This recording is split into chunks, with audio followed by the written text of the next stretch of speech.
नमस्कार मेरे प्यारे दोस्तों। जो अपनी सीरीज चल रही थी, अपन राजनीति विज्ञान 11th क्लास की बुक का सॉल्यूशंस कर रहे थे, उसमें आज अपना नेक्स्ट टॉपिक रहेगा भारत की संघीय व्यवस्था के आधारभूत तत्व, यानी कि इंडियन फेडरल सिस्टम्स के बारे में अपन आज विस्तृत रूप से अध्ययन करेंगे। भारत की संघीय व्यवस्था के आधारभूत तत्व: सत्ता की शक्तियों के वितरण तथा सत्रों के आधार पर अपनाई जाने वाली शासन प्रणाली ही संघवाद है। संघवाद क्या है? शक्तियों का डिवाइडेशन। इस प्रणाली के अंतर्गत शासन का संचालन केंद्र तथा उसकी विभिन्न इकाइयों के माध्यम से होता है। मतलब प्रणाली का शासन का संचालन सेंट्रल के द्वारा ही क्रियान्वयन किया जाता है और सेंट्रल की विभिन्न इकाइयों के माध्यम से शासन का संचालन किया जाता है। यानी कि संघीय शासन का निर्माण प्राय दो प्रकार से होता है। प्रथम, पूर्व में अनेक संप्रभु इकाइयों का आपस में एक हो जाना। मतलब कि पहले यह है कि विभिन्न डिवाइडेशंस के रूप में जो अलग अलग स्टेट्स है, सब स्टेट का एक होकर एक शक्ति के रूप में डिफाइन होना। और दूसरा है एक बड़ी राजनीतिक इकाई को शासन की कार्यकुशलता की दृष्टि से अलग अलग इकाइयों में विभाजित करना। मतलब सीधा सा अर्थ है, एक चीज़ तो ये है कि एक स्टेट ये, एक स्टेट ये, एक स्टेट ये, एक स्टेट ये, एक स्टेट ये या एक स्टेट, ऐसे विभिन्न स्टेटों से मिलकर एक स्टेट का निर्माण करना। यानी कि ये सब स्टेट मिलकर एक इकाई स्थापित करते हैं और इस इकाई के ध्रुवीकरण के आधार पर ही शासन का संचालन किया जाता है। और दूसरा सिस्टम यह है कि यह एक संपूर्ण इकाई है, इसमें विभिन्न स्टेट के द्वारा अलग अलग शासन का संचालन किया जाना। यानी कि एक ध्रुवीकरण से शक्तियों का बंटवारा। ठीक है बच्चों। पहली प्रक्रिया का सबसे प्रमुख उदाहरण है अमेरिका। अमेरिका में अनेक स्टेट डिवाइड हो रखे हैं। अलग अलग स्टेट्स का अपना अलग अलग कॉन्स्टिट्यूशंस है। इस स्टेट का अलग कॉन्स्टिट्यूशन है, इस स्टेट का अलग कॉन्स्टिट्यूशन है, इस स्टेट का अलग कॉन्स्टिट्यूशन है, इसका अलग है। और यह प्रक्रिया क्या है? प्रथम प्रकार की प्रक्रिया। जबकि दूसरे में क्या है? भारत में भी अलग अलग स्टेट है, अलग अलग राज्यों में भारत का बंटवारा हो रखा है, लेकिन इन सब का क्या है? एक संविधान है, एक न्यायपालिका है, और एक संविधान है, एक न्यायपालिका और इकहरी नागरिकता है। यानी कि दोहरी नागरिकता नहीं है। यहाँ का निवासी भारत का ही नागरिक कहलाएगा, न कि आंध्र प्रदेश का निवासी आंध्र प्रदेश का नागरिक या राजस्थान का निवासी राजस्थान का नागरिक, हरियाणा का निवासी हरियाणा का नागरिक, ऐसा नहीं है। ठीक है। वर्तमान में भारत में 28 राज्य और 7 केंद्र शासित प्रदेश है। ये थोड़ा मिसप्रिंट हो रखा है इसमें। वर्तमान में 28 तो राज्य है, न कि 29, और 7 शासित प्रदेश न होकर 8 केंद्र शासित प्रदेश है। अभी लेह और लद्दाख को अलग केंद्र शासित प्रदेश बनाया गया है।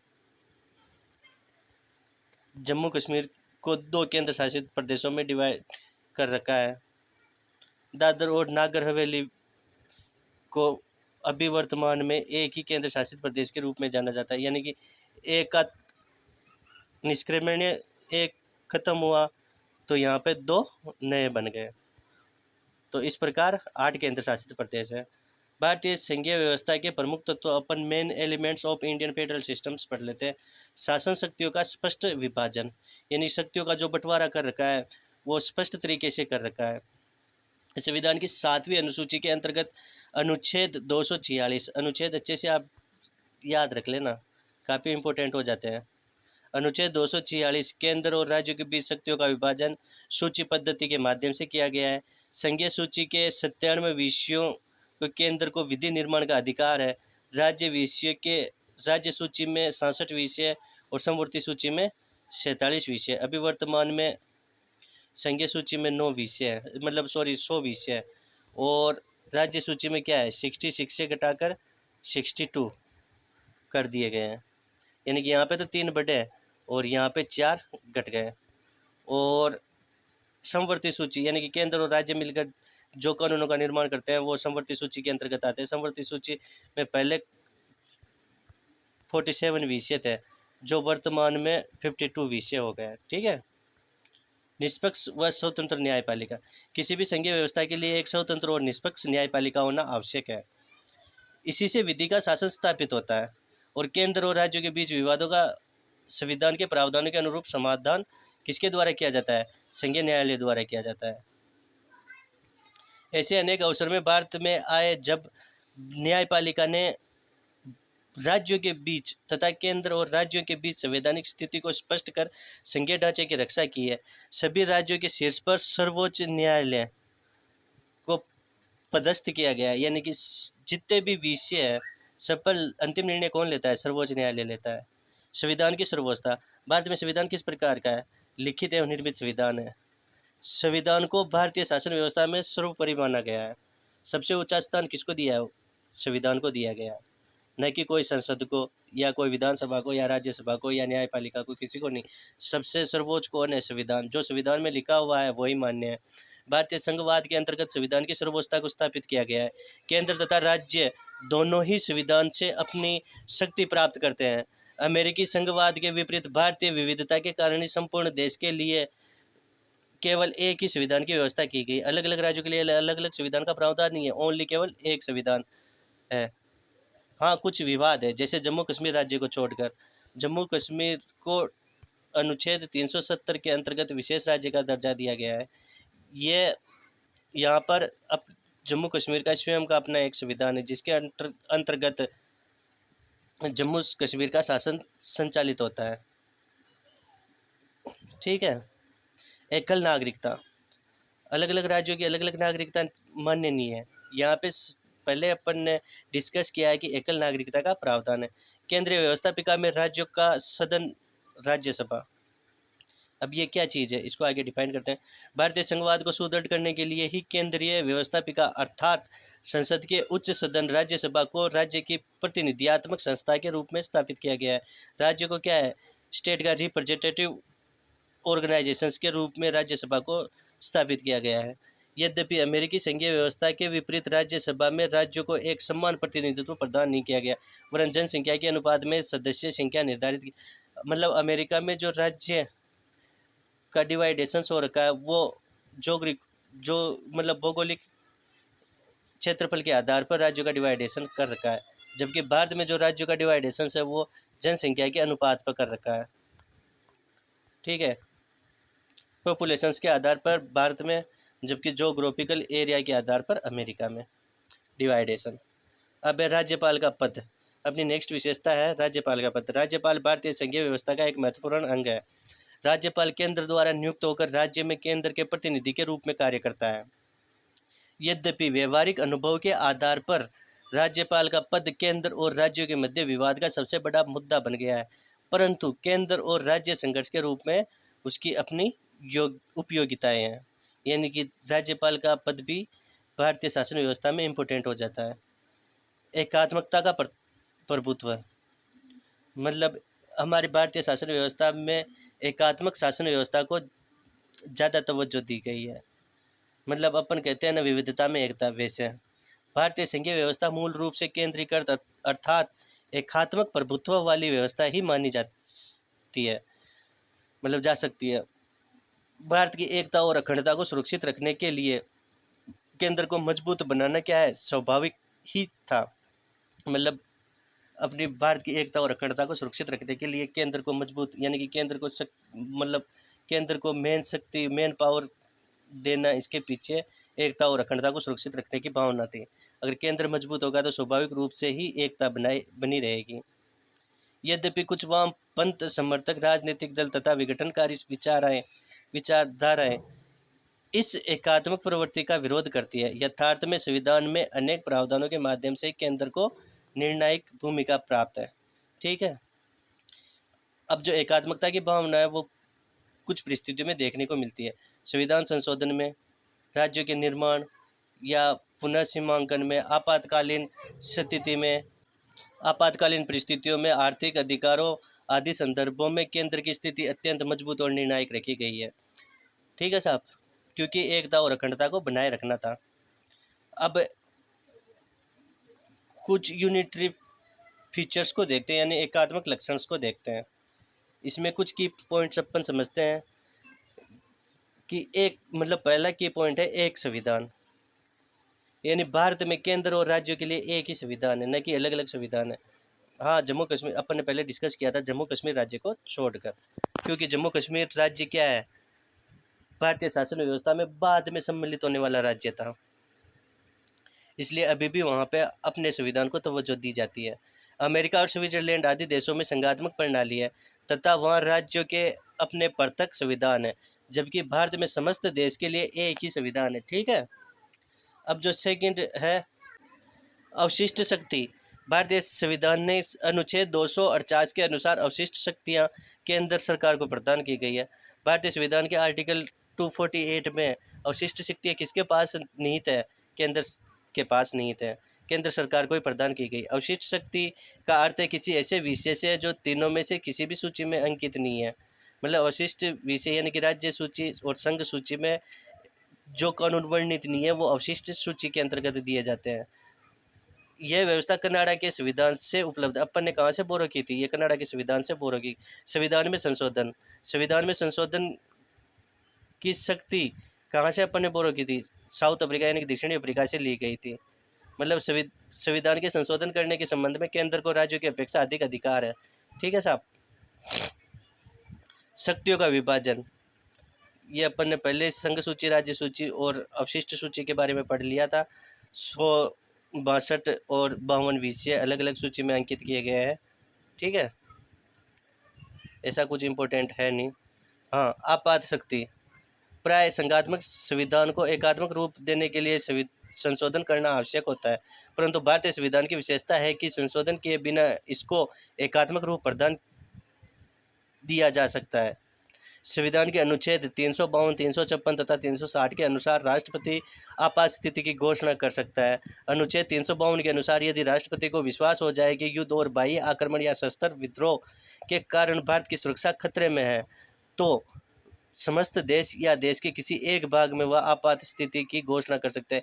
यानी कि जो अपने देश के अंतर्गत इमरजेंसी लगती है, तो आर्टिकल 352 के अनुसार अगर कोई बाह्य आक्रमणकारी या बाह्य शक्ति के द्वारा भारत का शोषण होता है, तो उस समय क्या है, सशस्त्र विद्रोह होने पर भारत की सुरक्षा को मद्देनजर रखते हुए आपातकाल लगाया जा सकता है।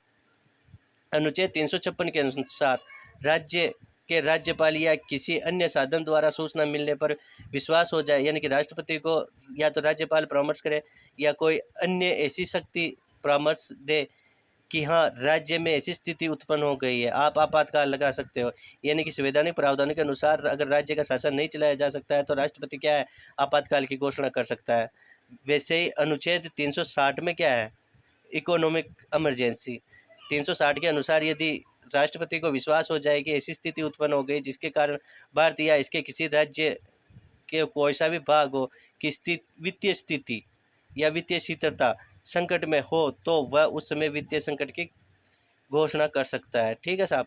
राज्यसभा में राज्यों का असमान प्रतिनिधित्व, तो अपन ने पहले ही डिस्कस किया था कि राज्यों का बंटवारा या राज्यों का प्रतिनिधित्व किस आधार पर दिया गया है, जनसंख्या के आधार पर, न कि जोग्राफिकल एरिया के आधार पर। अगर राजस्थान क्षेत्रफल की दृष्टि से सबसे बड़ा राज्य है, तो उसे राज्यसभा में जो प्रतिनिधित्व सबसे अधिक नहीं है, सबसे अधिक प्रतिनिधित्व यूपी को है। क्यों? क्योंकि वहाँ जनसंख्या अधिक है। बिहार को है। क्यों? क्योंकि वहाँ जनसंख्या अधिक है। ठीक है साहब। एकल नागरिकता अपन ने पढ़ी ली थी, दोहरी नागरिकता का कोई प्रावधान भारत में नहीं है। भारत में ओनली सिर्फ एकल नागरिकता का प्रावधान है। एक रूपता का प्रभाव, यानी कि प्रारंभिक बातों में एक रूपता। कुछ प्रारंभिक बातों की एक रूपता भारतीय संविधान की मुख्य विशेषता है, जैसे समस्त देश के लिए एक ही प्रकार की दीवानी तथा फौजदारी कानूनों का प्रबंध किया गया है। यानी कि अलग अलग व्यक्ति या संस्था के लिए अलग अलग कानूनों का निर्माण नहीं है, सभी के लिए इक्वल कानूनों का निर्माण। ठीक है। देश के लिए एक ही इलेक्शन कमीशन होगा, यानी कि एक ही चुनाव आयोग होगा। अखिल भारतीय सेवाएं आर्टिकल 312 में, अखिल मतलब आर्टिकल 312 में अखिल भारतीय सेवाओं का प्रावधान कर रखा है, जिसमें केंद्र और राज्यों के शासन का प्रबंध करते हैं। जबकि इन सेवाओं के अधिकारियों की नियुक्ति मतलब नियुक्ति तो किसके द्वारा की जाती है? केंद्र सरकार के द्वारा, परंतु वह क्या है, राज्य सरकारों के उच्च पदों पर कार्यरत करते हैं, और राज्य सरकार जैसा शासन संचालित करती है उसके अकॉर्डिंग ही वो क्या है, अपने कर्तव्यों का निर्वहन करते हैं। एकल संगठित न्याय व्यवस्था, इकहरी नागरिकता, जैसे ही एकल संगठित न्याय व्यवस्था, जुडिशरी सिस्टम क्या है? एक फेडरल जुडिशरी सिस्टम है, यानी कि एकल नागरिक न्याय व्यवस्था है। अमेरिका तथा ऑस्ट्रेलिया में राज्यों की न्यायिक प्रणाली केंद्रीय न्याय प्रणाली से पृथक है, परंतु भारत में प्रत्येक न्यायालय सर्वोच्च न्यायालय के अधीन कार्य करता है। राज्यों के विरुद्ध सर्वोच्च न्यायालय में अपील की जा सकती है। इसी प्रकार राज्यों के छोटे न्यायालयों के अधीन होते हैं। इन छोटे न्यायालयों के निर्णय के विरुद्ध उच्च न्यायालय में अपील दायर की जा सकती है। अतः अपन कह सकते हैं कि एकल संगठित उच्च न्यायालय प्रणाली संघात्मक राज्य का नहीं बल्कि एकात्मक राज्य का लक्षण माना जाता है। यानी कि आर्टिकल 13, 32, 226 के तहत अधिकारों के संरक्षण के लिए जवाबदेही कौन है? उच्च न्यायालय किसके अधीन रहकर करता है? सर्वोच्च न्यायालय के अधीन रहकर करता है। यानी कि व्यक्ति को अगर स्थानीय न्यायालय में न्याय नहीं मिलता है तो वह उच्च न्यायालय में जा सकता है। वहाँ पे भी अगर उसे स्पष्ट न्याय नहीं मिलता है तो वो कहाँ जा सकता है? सर्वोच्च न्यायालय में जा सकता है। ठीक है साहब। सर्वोच्च न्यायालय का निर्णय कहाँ पे? स्थानीय स्तर पर स्थानीय न्यायालय के द्वारा उनके निर्णयों का पालन किया जाता है। ठीक है साहब। अब राज्यों को पृथक होने का अधिकार नहीं। भारतीय संघ के राज्यों को संघ से पृथक होने का अधिकार नहीं है। इस संदर्भ में उल्लेखनीय है कि 1963 में एक एग्जाम्पल देता हूँ। 1963 में संविधान के 16वें संशोधन द्वारा यह स्पष्ट किया गया है कि संघ से पृथक होने के पक्ष पोषण को वाक स्वतंत्रता संरक्षण प्राप्त नहीं होगा। यानी कि स्पष्ट रूप से कहे तो कोई भी राज्य भारत से अलग पृथक नहीं हो सकता है, उसको अधिकार ही नहीं है। सीमाओं में परिवर्तन है तो राज्यों की सहमति अनिवार्य नहीं है। अगर राज्यों का परिसीमन किया जाए, यानी कि अगर ये बड़ा राज्य है, यहाँ से 2 राज्य बनाए जाए, या ये बड़ा राज्य है और ये छोटा राज्य है, अगर दोनों को इक्वल करना चाहे केंद्र, तो इसके जोग्राफिकल एरिया को, यानी कि यहाँ के भौगोलिक क्षेत्र को इसमें मिलाया जा सकता है। इसमें राज्य का कोई प्रावधान नहीं होता। प्रावधान क्या है? केंद्र का होता है। यहाँ जो शासन का संचालन होता है, जो भी क्रियान्वयन परिसीमन होता है, वो किसके द्वारा किया जाता है? केंद्र के द्वारा किया जा सकता है, न कि राज्यों के द्वारा। ठीक है साहब। लोक सेवाओं का विभाजन नहीं। वही अपन ने पहले पढ़ा था कि अमेरिका में संघ एवं राज्य दोनों के अपने अपने प्रशासनिक पदाधिकारी होते हैं जो उनकी स्वयं की विधियों और कर्तव्यों का प्रशासन करते हैं। यानी कि राज्यों के पदाधिकारी अलग होते हैं और केंद्र के पदाधिकारी अलग होते हैं। ठीक है साहब। केंद्र के पदाधिकारी केंद्र के द्वारा शासन का संचालन करते हैं, तो राज्य के पदाधिकारी क्या है? राज्य सरकार द्वारा शासन का संचालन करते हैं। जबकि भारत में क्या है? भारत में लोक सेवकों के मध्य इस प्रकार का कोई विभाजन नहीं। अधिकांश लोक सेवकों का नियोजन राज्यों द्वारा किया जाता है, किंतु वे अपने अपने राज्यों पर लागू होने वाली संघ और राज्य दोनों द्वारा निर्मित विधियों के प्रशासन करते हैं। मतलब जो पदाधिकारी है उसकी नियुक्ति केंद्र के द्वारा की जाती है और वो अपना कार्य कहाँ करते हैं? राज्यों के अंदर करते हैं। वह राज्य सरकार के जो कर्तव्य होते हैं उनका भी पालन करते हैं और केंद्र सरकार के जो कर्तव्य होते हैं उनका भी पालन करते हैं। वो राज्य के कानूनों का भी मान्य करते हैं और केंद्र के कानूनों का भी मान्य करते हैं। ठीक है साहब। संविधान के अनुच्छेद 312 के अंतर्गत अखिल भारतीय सेवाओं के सृजन से संबंधित प्रावधान किए गए। अखिल भारतीय सेवाओं से के सृजन से संबंधित प्रावधान कौन से अनुच्छेद में? आर्टिकल 312 में, यानी कि 312 में। इसके बारे में अपन नेक्स्ट कभी जो कोई टॉपिक आएगा राज्य विधानमंडल या राज्यसभा से संबंधित, उसमें विस्तृत रूप से पढ़ेंगे। ठीक है। और अब इसमें आगे है, जैसे होम मिनिस्ट्री हुई या डिफेंस एडमिनिस्ट्रेशन हुआ, इसके अधीन जो नियोजित किए जाते हैं वो किनके द्वारा लोक सेवक नियोजित किए जाते हैं? केंद्र के द्वारा नियोजित किए जाते हैं। संघ के अधीन नियोजित किए जाने पर भी वे प्रसंगत विषय पर लागू होने वाली संघ एवं राज्य दोनों द्वारा निर्मित विधियों का प्रशासन करते हैं। राज्यों के अधीन सेवा करते हुए भी अखिल भारतीय सेवा के सदस्यों को केवल ओनली क्या है? संघीय सरकार द्वारा ही पद से हटाया जा सकता है। राज्य सरकार उनको पदच्युत नहीं कर सकती, यानी पद से हटा नहीं सकती। राज्य सरकार इस प्रयोजनार्थ अनुषंगी कार्रवाई शुरू करने पर हेतु सक्षम है। हाँ, अगर राज्य चाहे तो उसमें स्टार्टिंग कार्रवाई कर सकती है, कार्रवाई की मांग कर सकती है, लेकिन अंतिम रूप से उन्हें पद से त्याग कौन दिलवाता है? केंद्र द्वारा। अगर उनका दोषारोपण हो जाता है तो, यानी कि दोष सिद्धि होने पर केंद्र द्वारा ही उनको पद से हटाया जा सकता है। भारतीय संघवाद की प्रवृत्तियाँ। भारतीय संघवाद विधि केसी वियर। भारतीय संघवाद यानी कि संविधान की विधिवेत्ता केसी वियर के अपने शब्दों में भारतीय संघ को कैसा बताया है? अर्धसंघीय बताया है। ग्रेनविल ऑस्टिन ने इसे सहयोगी संघवाद कहा। फेडरल सिस्टम को अर्धसंघीय किसने कहा था? केसी वियर ने। और सहयोगी संघवाद किसने कहा था? ऑस्टिन ने। जबकि स्वयं डॉक्टर भीमराव अंबेडकर ने इसे कठोर संघीय ढांचा मानने से इनकार किया है। मतलब अंबेडकर का मानना था कि शासन में क्या हो? लचीलापन हो, राज्य का अपना उत्तरदायित्व हो, केंद्र का अपना उत्तरदायित्व हो। राज्य केंद्र के अधीन रहकर अपना कार्य का संचालन करें, दोनों में घनिष्ठता हो, परस्पर सहयोग की भावना हो। जबकि मॉरिस जोन्स ने इसे सौदेबाजी वाला संघवाद माना है। मॉरिस जोन्स ने क्या बताया है? सौदेबाजी वाला संघवाद बताया। क्यों? क्योंकि उनके अनुसार क्या है? केंद्र की मनमानी शासन एडमिनिस्ट्रेशन पे चलती है। परंतु यह सत्य है कि भारतीय संघवाद विशुद्ध सैद्धांतिक संघवाद नहीं है और विशिष्ट बहुलवादी परिस्थितियों में इसे एकात्मक शक्ति प्रदान की गई है। केंद्र को अत्यधिक शक्तिशाली बनाया गया है। विधायक, कार्यकारी और न्यायिक आपातकालीन सभी क्षेत्रों में अंतिम व निर्णायक भूमिका किनको प्रदान की गई है? केंद्र को दी गई है। अखिल भारतीय सेवाएं आपातकाल उपबंध अपन ने पहले डिस्कस किया था, अनुच्छेद 352 को, 356 को, 360 को। 352 बाह्य आक्रमण, 356 आंतरिक अशांति और 360 वित्तीय आपातकाल। और वित्त आयोग, वित्त आयोग की स्थापना कौन से अनुच्छेद में दी गई है?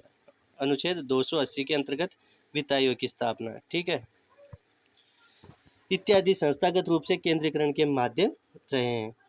इस एकात्मक आत्मा वाले संघवाद का दूसरा पहलू यह भी है कि राज्यों को अनेक संस्थाओं के माध्यम से उचित महत्व और भागीदारी प्रदान की गई है। राष्ट्रीय विकास परिषद, अंतर्राज्यीय परिषद, अनुच्छेद 263, कुछ याद आ रहा है? नदी जल विवाद। क्षेत्रीय परिषदों का निर्माण, नीति आयोग। नीति आयोग की स्थापना कब हुई थी? 2015 में। जिनके अध्यक्ष कौन होते हैं? प्रधानमंत्री।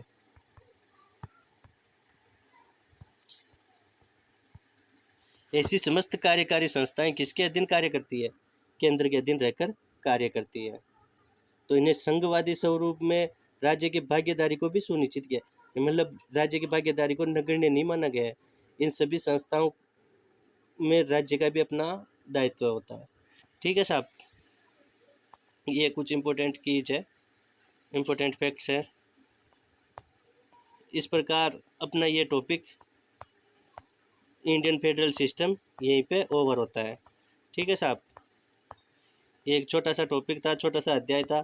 इस अध्याय में अपन ने भारतीय संघीय व्यवस्था को समझा, जाना और इन संघीय व्यवस्था की शासन व्यवस्था में कितनी भागीदारी है उसके बारे में अपन ने विस्तृत रूप से अध्ययन किया है।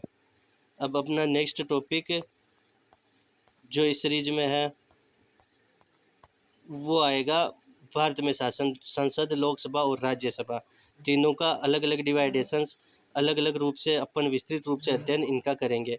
संसद की क्या भागीदारी है भारतीय शासन व्यवस्था में, लोकसभा की क्या भागीदारी है, राज्यसभा की क्या भागीदारी है, अपन नेक्स्ट अध्याय में अध्ययन करेंगे। तो ठीक है बच्चों,